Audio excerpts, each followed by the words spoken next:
नमस्कार दोस्तों, आप सभी का स्वागत है नर्सिंग वाईफाई के इस ऑनलाइन प्लेटफॉर्म पर। ये जो कुछ टॉपिक्स के मेरे की पॉइंट बोलने के लिए जा रहे हैं यहाँ पे, जो कि इतने इम्पोर्टेंट हैं कि हर एक पॉइंट आपके लिए एक क्वेश्चंस लेकर आ रहा है, जो कि इतना है कि जो आपका नेक्स्ट अपकमिंग एग्ज़ाम हो, उसमें चाहे आपका KGMU एग्ज़ाम हो, चाहे आपका नॉट सेट हो, चाहे आपका ESIC हो, चाहे आपका DSSB हो, जो भी एग्ज़ाम रहेगा आपको एज इट इज़ यही पॉइंट के क्वेश्चन मिलने वाले हैं। तो चलते हैं, हमारे पास बहुत इंपॉर्टेंट कुछ पॉइंट हैं। ठीक है।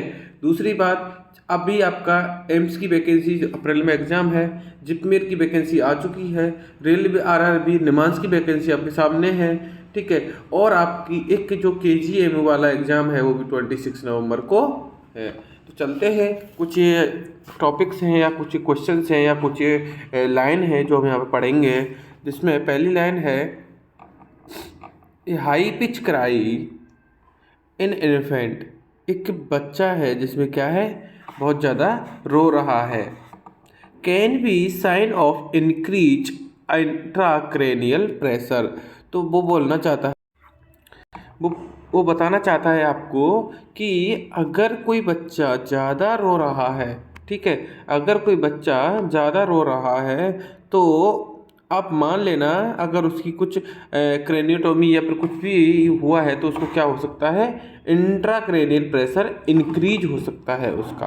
तो ये क्वेश्चन था और यही एक आंसर था कि अगर इंट्राक्रेनियल प्रेशर बढ़ रहा है तो आपको क्या देखने को मिलेगा, हाई पिच क्राई देखने को मिलेगा।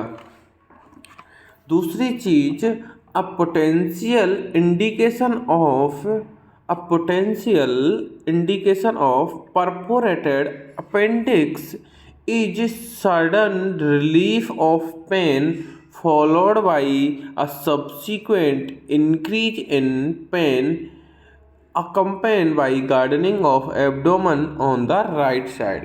बहुत इंपॉर्टेंट चीज़ है, हर बार एग्जाम में आता है, आपको जो अपेंडिक्स का क्वेश्चन वहाँ पे देखने को मिलेगा ही मिलेगा। ठीक है। तो वो बोल रहा है कि किसी को क्या था, अपेंडिसाइटिस था।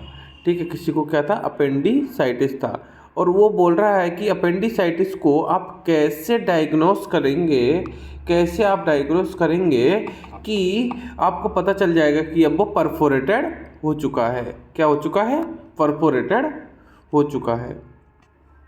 तो आपको पता होना चाहिए, इसमें लिखा है कि अगर आपका जो पेन हो रहा है उसको, उसमें सडन एकदम से पेन गायब होने लग जाएगा। मीनिंग मैं बताऊं आपको कि जैसे यहाँ पे मैं चलता हूँ थोड़ा सा ना इसको,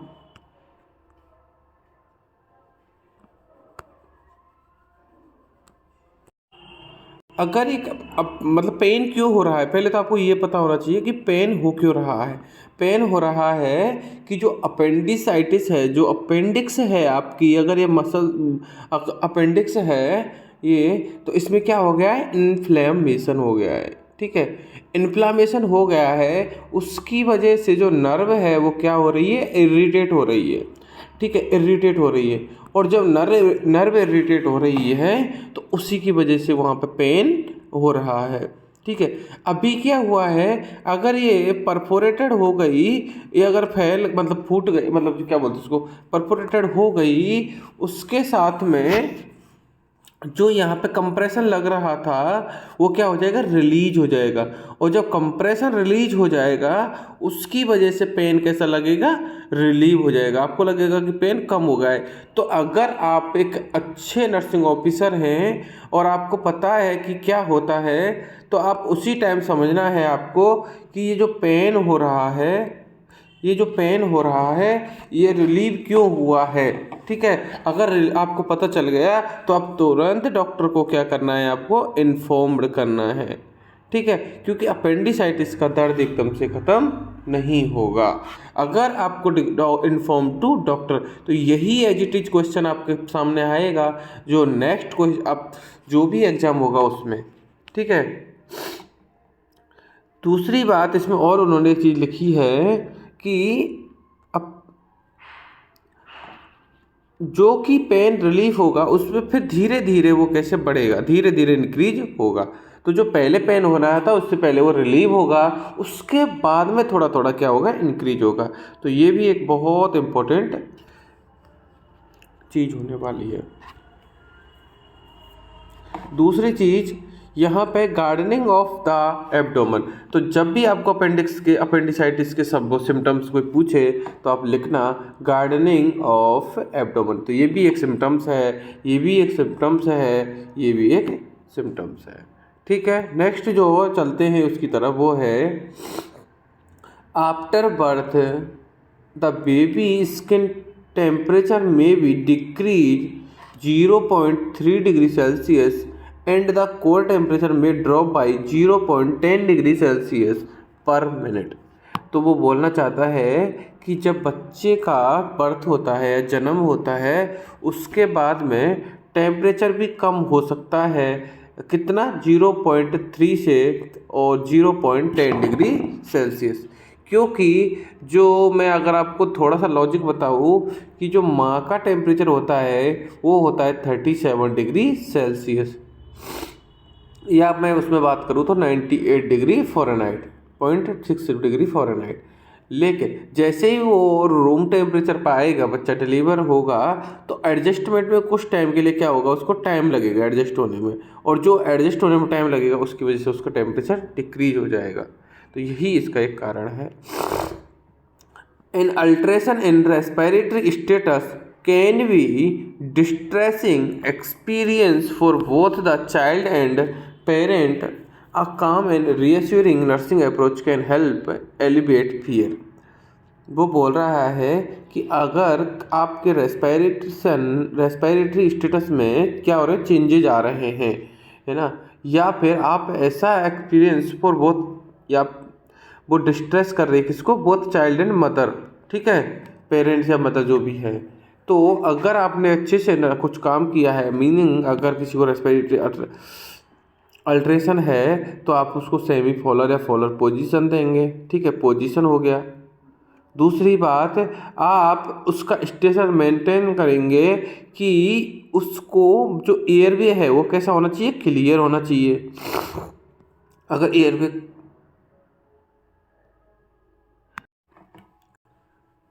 ठीक है, तो अगर आपने ये सब चीज़ें की हैं तो आपको क्या होगा कि जो बच्चा है या फिर उसके पेरेंट्स हैं उनको दोनों को क्या मिलेगा, रिलीफ मिलेगा। ठीक है, आप रिएश्योर कर सकते हैं अगर आपको अच्छे से काम करना आता है, या फिर आपको अच्छे से ये समझाना आता है कि अभी आपका जो रेस्पिरेटरी स्टेटस है उसके लिए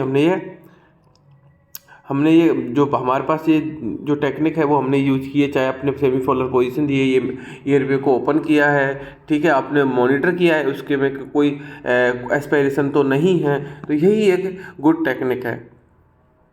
दूसरी चीज़ इसमें नेक्स्ट है और वो है पेज 3 पर कि दो approximate blood volume of newborn. बहुत बार पूछा जाता है कि न्यूबॉर्न का ब्लड वॉल्यूम कितना होता है, तो आप लिखना 80 ml पर kg। कई बार पूछा गया है, हर एग्ज़ाम में पूछा जाएगा आपसे, और जो नेक्स्ट एग्ज़ाम आ रहा है उसमें भी आपको पूछा जाएगा कि 80 ml पर kg का मतलब मैं आपको समझा दूं कि अगर बच्चे का वजन 3 kg है तो उसका जो ब्लड होगा वो कितना होगा, 240 ml होगा। तो ये भी कन्फ्यूज होने की ज़रूरत नहीं है, ये क्वेश्चन यहीं से क्लियर हो जाता है। उसके बाद में जो avoid administering meperidine for pain because of risk of normeperidine induced seizure. अगर किसी को जो नॉरमेप्रिडिन इंड्यूस्ड सीजर है उसको आप मेप्रिडीन मत देना, ठीक है। तो जो ड्रग ये है कि जो डेमरोल होता है जिसको मेप्रिडिन बोलते हैं वो वहाँ पे नहीं देना है जहाँ पे नॉरमेप्रिडिन से सीजर इंड्यूस किया गया है, उसकी वजह से पेन हो रहा है। तो अवॉइड पाल्पेशन ऑफ एब्डोमेन, बहुत इंपॉर्टेंट पॉइंट है, बड़ा है, लेकिन आपको पता होना चाहिए कि इसमें से आपको 1-2 क्वेश्चन देखने को मिलेंगे, बहुत इंपॉर्टेंट है ये पॉइंट, इसलिए इस पर स्टार बना लेते हैं। Avoid palpation of abdomen in a child with beams tumour. जब आप ट्यूमर है उसको आप पाल्पेट कर रहे हैं and use cautions when bathing moving और हैंडलिंग द चाइल्ड, तो आपको, ठीक है, जब आप बच्चे, आपको ध्यान में रखना है जब वो नहा रहा है, चल रहा है, या फिर आप बच्चे को हैंडल कर रहे हैं, हाथ में लेके घूम रहे हैं। It is crucial to keep the encapsulated tumour intact, मतलब यही हुआ कि अगर वो ट्यूमर है उसको आपको फोर्सली ऐसा कुछ नहीं करना है कि वो यहाँ से मतलब उसमें रप्चर हो जाए और बच्चे को और भी प्रॉब्लम हो जाए। तो बेम्स ट्यूमर का मतलब यही है कि आप उसको उतना जितना हो सके उतना कॉशन से ही रखना है कि वो ज़्यादा फैले भी नहीं और उसमें रप्चर भी ना हो, तो यही उसको इंटैक्ट रखना है। अगर आपने उसको रप्चर कर दिया, ठीक है, अगर आपने उसको रप्चर कर दिया तो क्या प्रॉब्लम हो सकता है, तो जो कैंसर है वो कहाँ पहुँच जाएगा, पूरी सेल्स में चला जाएगा, एब्डोमेन में चला जाएगा, लिम्फ नोड में चला जाएगा, ठीक है, लिम्फ सिस्टम में, आपके ब्लड में भी जा सकता है।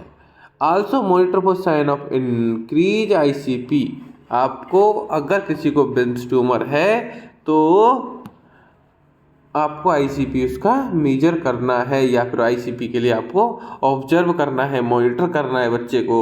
इन a child with a brain tumour and after craniotomy, अगर कोई बच्चा ब्रेन ट्यूमर का है और क्रेनियोटॉमी है इस, तो वहाँ पे भी आपको साइन किसका, मैं बोल रहा था लास्ट पॉइंट में कि उसको इंक्रीज ICP ही हो सकता है, तो उसी टाइम आपको क्या करना है, notify the health care provider. जो नेक्स्ट जो हमारा पॉइंट है वो हम पढ़ते हैं कि before administering anti retroviral medicine. वाह, बहुत अच्छा क्वेश्चन है, जो नॉर्सेट अभी वाला क्वेश्चन आया था ये, ठीक है, अभी जो एग्जाम हुआ है नॉर्सेट उसमें भी ये क्वेश्चन आया है, तो आप थोड़ा सा पेशेंस रखिए कि इसमें लिखा है कि आप anti retroviral medication ensure that the medication is suitable for pediatric use, also check for contraindication and potential adverse effect. जब आप बच्चे को दवाइयाँ दे रहे हैं तो आपको पता होना चाहिए इसका एडवर्स इफेक्ट क्या है, इसकी कॉन्ट्राइंडिकेशन क्या है, ये सब चीज़ें आपको पता होना चाहिए। नेक्स्ट चीज़ है, पेज 4 पर आ चुके हैं बच्चों हम, कि children born pre term should receive the full dose of each vaccine at the appropriate chronological age. जो बच्चा बॉर्न होता है प्री टर्म, है ना, जो प्री टर्म बच्चा बॉर्न होता है, receive the full dose of each vaccine, ठीक है, आप उसका जो डोज होता है किसका, जो मतलब जो क्या बोलते हैं उसको, वैक्सीनेशन का कुछ डोज होता है, वो आपका एप्रोप्रिएट डोज होना चाहिए, क्योंकि अकॉर्डिंग टू वेट ऑफ बच्चा, मतलब वेट ऑफ चाइल्ड, ठीक है। अगर आपने ओवरडोज ले लिया तो भी प्रॉब्लम है और कम डोज लिया तो भी प्रॉब्लम है,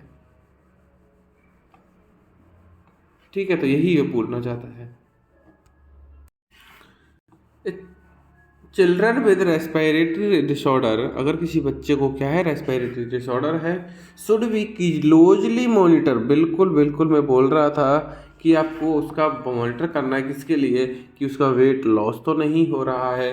साइन ऑफ डिहाइड्रेशन आपको देखना है, साइन ऑफ डिहाइड्रेशन में क्या क्या देख सकते हैं, आपको संकन फॉन्टेनिल देखने को मिलेगा, स्किन इलास्टिसिटी देखने को मिल सकती है, decrease in concentration urinary output, ठीक है, आपको देखना है कि उसकी स्किन की इलास्टिसिटी कैसी है, आपका जो यूरिनरी आउटपुट है उसका कंसंट्रेशन कैसा है, उसका जो माउथ है वो म्यूकस है उसमें वो ड्राई तो नहीं हुआ है, आपको उसको देखना है कि जब वो रो रहा है तो उसके आंसू कम तो नहीं हो रहे हैं या फिर वो आंसू नहीं आ रहे हैं। तो ये सब चीज़ें देखने के लिए आपको मॉनिटर करना है किसको, अगर किसी को रेस्पिरेटरी डिसऑर्डर है तो।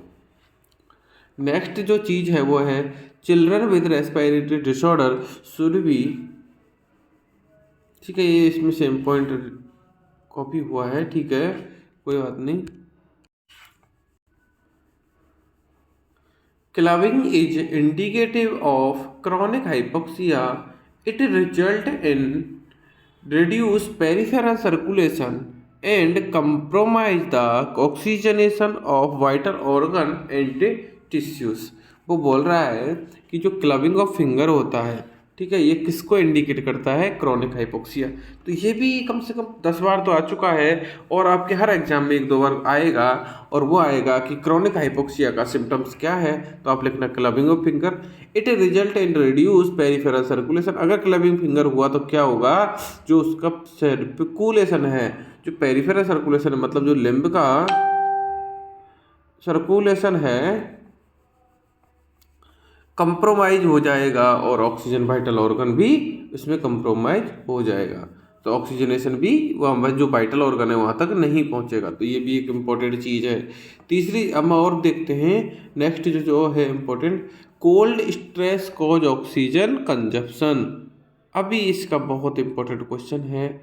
अब मैं बोल रहा हूँ इतने की पॉइंट हैं कि आपका हर क्वेश्चन 1 या 2 क्वेश्चन कैरी कर रहा है। हर जो लाइन है वो बहुत इंपॉर्टेंट है, हर वर्ड इसमें इंपॉर्टेंट है। चलते हैं कि जो कोल्ड स्ट्रेस, जब बच्चा ठंड में होगा तो आपका जो ऑक्सीजन कंजप्शन है वो उसका बढ़ेगा, मतलब ऑक्सीजन की जो कंजप्शन बढ़ेगा तो डिमांड भी बढ़ेगी।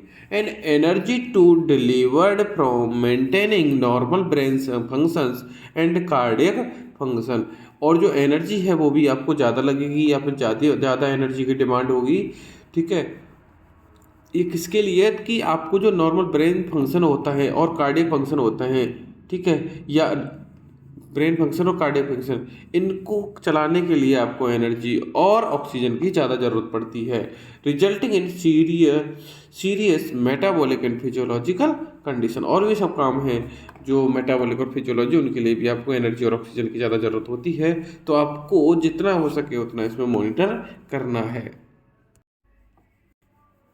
Complication of gastroesophageal reflux disease include esophagitis, जो GERD बोलते हैं, इसको क्या बोलते हैं? GERD, ठीक है, गैस्ट्रो ईसोफेजियल रिफ्लक्स डिजीज। इसमें आपको ईसोफेजाइटिस देखने को मिल सकता है, ईसोफेजियल स्ट्रक्चर आपको देखने को मिल सकता है, ठीक है, कॉम्प्लिकेशन अगर होता है तो एस्पायरेशन ऑफ गैस्ट्रिक कंटेंट हो सकता है, एंड एस्पायरेशन निमोनिया आपको देखने को मिल सकता है। बहुत इंपॉर्टेंट है कि आप GERD जब देख रहे हैं तो आपको क्या क्या कॉम्प्लिकेशन ध्यान में होना चाहिए। तो ये जो कॉम्प्लिकेशन बताया है वो आपको ध्यान में होना ही चाहिए। ड्रेनेज फ्रॉम द नोज और ईयर, अगर आपके नाक और कान से ड्रेनेज आ रहा है, tested to be present of glucose, positive glucose test result as detected with reagent strip indicate cerebrospinal fluid leakage and the healthcare provider should be notified immediately। तो वो बोल रहा है बहुत इंपॉर्टेंट है ये, तो इतना इंपॉर्टेंट है कि आपको क्वेश्चन आएगा, क्योंकि आजकल तो immediately notify the health care provider, ठीक है। तो ये इम्पोर्टेंट है कि ड्रेनेज अगर हो रहा है नाक से कान से, should be tested for the presence of, आपको देखना है कि उसमें ग्लूकोज है कि नहीं है। अगर उसमें ग्लूकोज है तो कहाँ से हो सकता है? CSF हो सकता है, क्योंकि CSF में ग्लूकोज होता है।